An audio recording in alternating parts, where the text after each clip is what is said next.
ಎಲ್ಲೋ ವೀಕ್ಷಕರೇ, ತಾವಲ್ಲಿ ನೋಡ್ತಿದ್ದಾಗೆ ಕರ್ನಾಟಕ ಲೋಕಸೇವಾ ಆಯೋಗ ಅಂದರೆ KPSC ವತಿಯಿಂದ ಕರೆದಿರುವಂಥ ಹುದ್ದೆಗಳು.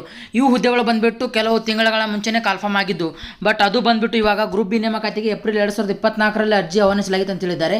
ಇದೀಗ ರಾಜ್ಯ ಸರ್ಕಾರ ವಯೋಮಿತಿ ಸಡಿಲಿಕೆ 3 ವರ್ಷ ಹೆಚ್ಚಿಸಿರುವುದರಿಂದ ಇನ್ನೊಮ್ಮೆ ಅರ್ಜಿ ಸಲ್ಲಿಸಲು ಅವಕಾಶ ನೀಡಲಾಗಿದೆ ಅಂತ ಹೇಳಿದ್ದಾರೆ. ಬಟ್ ಇಲ್ಲಿ ಬಂದುಬಿಟ್ಟು ನೋಡ್ಬೋದು, ಹುದ್ದೆಗಳ ವಿವರ ಕೂಡ ಈ ರೀತಿ ಇದ್ದಿದ್ದು ವೀಕ್ಷಕರೇ. KPSC ಗ್ರೂಪ್ ಬಿ ಹುದ್ದೆಗಳ ನೇಮಕಾತಿ ಅಂತ ಹೇಳಿದ್ದಾರೆ. ಹಿಂದುಳಿದ ವರ್ಗಗಳ ಕಲ್ಯಾಣಾಧಿಕಾರಿಗಳು 40 ಹುದ್ದೆಗಳು ಖಾಲಿದ್ದು, ಅಭ್ಯರ್ಥಿಯು ಒಂದು ಡಿಗ್ರಿಯನ್ನು ಪಡೆದಿರಬೇಕಂತ ಹೇಳಿದ್ದಾರೆ. ಅದೇ ರೀತಿ ಸಹಾಯಕ ಇಂಜಿನಿಯರ್ ಪೋಸ್ಟ್ ಕೂಡ ಖಾಲಿದ್ದು 190 ಹುದ್ದೆಗಳು ಸಿವಿಲ್ ಇಂಜಿನಿಯರಲ್ಲಿ. ವಿದ್ಯಾರ್ಥಿ ಸಿವಿಲ್ ಇಂಜಿನಿಯರಿಂಗ್ ಮುಗಿದಿರಬೇಕು ಅಥವಾ ತತ್ಸಮಾನ ವಿದ್ಯಾರ್ಥಿ ಮುಗಿದಿರಬೇಕು.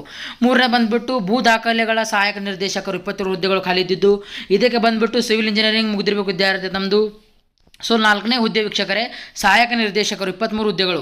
ಇದಕ್ಕೆ ವಿದ್ಯಾರ್ಥಿ ಅಂದರೆ ಇಂಜಿನಿಯರಿಂಗ್ನಲ್ಲಿ ಯಾವುದೇ ವಿಭಾಗದಲ್ಲಿ BE ಪದವಿ ಅಥವಾ BTech ಅಥವಾ ಬಿಸ್ನೆಸ್ ಮ್ಯಾನೇಜ್ಮೆಂಟ್ನಲ್ಲಿ ಸ್ನಾತಕೋತ್ತರ ಪದವಿ ಪಡೆದಿರಬೇಕಂತ ಹೇಳಿದ್ದಾರೆ. 5ನೇ ಹುದ್ದೆ ಬಂದುಬಿಟ್ಟು ಸಹಾಯಕ ಇಂಜಿನಿಯರಿಂಗ್ 10 ಹುದ್ದೆಗಳು ವೀಕ್ಷಕರೇ. ಇದಕ್ಕೆ ವಿದ್ಯಾರ್ಥಿ ಮೆಕ್ಯಾನಿಕಲ್ ಇಂಜಿನಿಯರಿಂಗ್ ಅಥವಾ ತತ್ಸಮಾನ ವಿದ್ಯಾರ್ಥಿ ಮುಗಿದಿರಬೇಕಂತ ಹೇಳಿದ್ದಾರೆ. ಇದೇ ರೀತಿ 6ನೇ ಅಂತ ಹುದ್ದೆ ಕಾರ್ಖಾನೆಗಳ ಸಹಾಯಕ ನಿರ್ದೇಶಕರು 9 ಹುದ್ದೆಗಳು. ಇದಕ್ಕೆ ವಿದ್ಯಾರ್ಥಿ ಮೆಕ್ಯಾನಿಕಲ್ ಅಥವಾ ಕೆಮಿಕಲ್ ಅಥವಾ ಇಂಡಸ್ಟ್ರಿಯಲ್ ಇಂಜಿನಿಯರಿಂಗ್ ಅಥವಾ ತತ್ಸಮಾನ ವಿದ್ಯಾರ್ಥಿ ಅಂತ ಹೇಳಿದ್ದಾರೆ.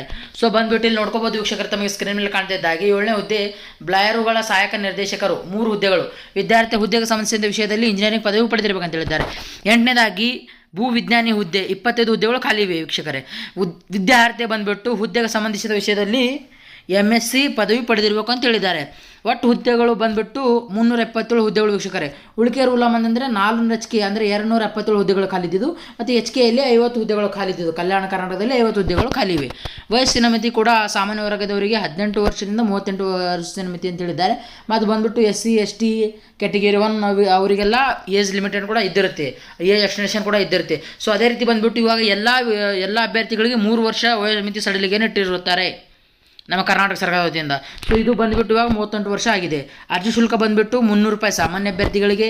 ಅದೇ ರೀತಿ 2A 2B ಅಥವಾ ಥರ್ಡ್ B ಅಭ್ಯರ್ಥಿಗಳಿಗೆ 150 ರೂಪಾಯಿ. ಮಾಜಿ ಸೈನಿಕ ಅಭ್ಯರ್ಥಿಗಳಿಗೆ 50 ರೂಪಾಯಿ.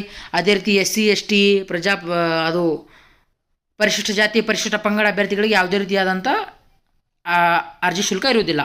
ನೇಮಕಾತಿ ವಿಧಾನ ಬಂದುಬಿಟ್ಟು ಸ್ಪರ್ಧಾತ್ಮಕ ಪರೀಕ್ಷೆ ನಡೆಸಿ ನೇಮಕಾತಿ ಮಾಡಲಾಗುತ್ತೆ ಅಂತ ಹೇಳಿದ್ದಾರೆ.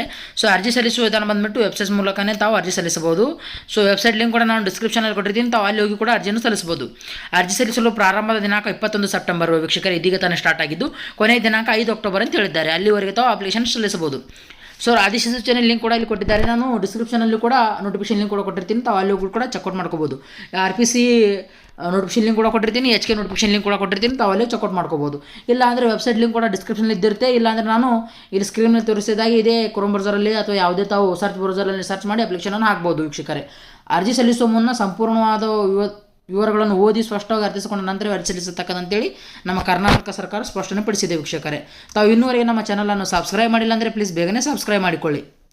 ಇದೇ ರೀತಿ ಮುಂದಿನ ಜಾಬ್ಸ್ಗಳ ಬಗ್ಗೆ ಆಗಲಿ ಅಥವಾ ಗೌರ್ಮೆಂಟ್ ಸ್ಕೀಮ್ಸ್ಗಳ ಬಗ್ಗೆ ಆಗಲಿ ತಮಗೆ ಮಾಹಿತಿಯನ್ನು ತಂದು ತಲುಪಿಸ್ತಾ ಇರ್ತೀನಿ. ಈ ವಿಡಿಯೋನ ಎಲ್ಲರಿಗೂ ಶೇರ್ ಮಾಡಿ. ಧನ್ಯವಾದಗಳು.